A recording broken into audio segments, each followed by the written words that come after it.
Zdravo i poštovanje, moje ime je Fadil Davutvendić, a ja ću vas voditi kroz ovaj video koji ste upravo kliknuli. A prije nego što nastavimo, ostavite subscribe i kliknite zvonce za još neke druge video klipove da ne propustite. Znači, želite početi trenirati u teretani, slijedite ove korake.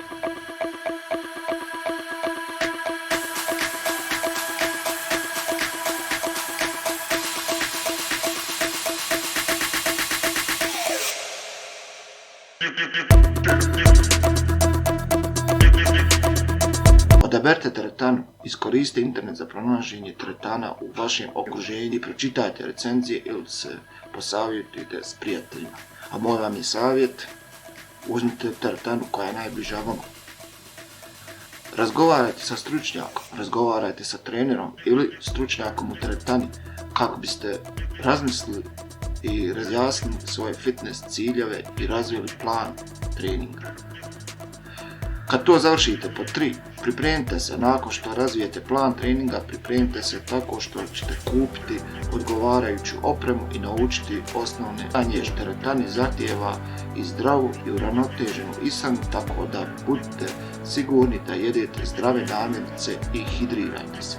Napomenu, ukoliko imate bilo kakvih zdravstvenih problema ili sumnjate u svoju sposobnost da trenirate prije početka treniranja, obratite se svom ljekaru, odnosno doktoru za savjet. Treniranje prema svom planu i pratite svoj napredak. Pazite na ishranu, koliko treba vremena za prvi rezultat. Vrijeme koje je potrebno za vidljive rezultate varira ovisno o mnogim čimbenicima, poput ciljeva, učestalost treninga, tipa treninga, ishrane i tijela.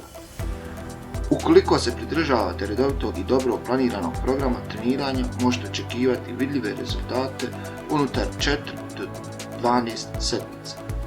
Međutim, to može potrajati duže ovisno o tome koliko ste daleko od svog cilja. A moj vam je savjet, nikad ne odustajte od svog cilja. I još jedna napomena, pored vremenskog faktora ključno je da redovito i konstantno trenirate, te da jedete zdrave i uravnotežene obroke kako biste postigli željene rezultate. Hvala vam na gledanju, uživajte i sretno u treniranju. S vama je bio vaš Fadil Davutvendić.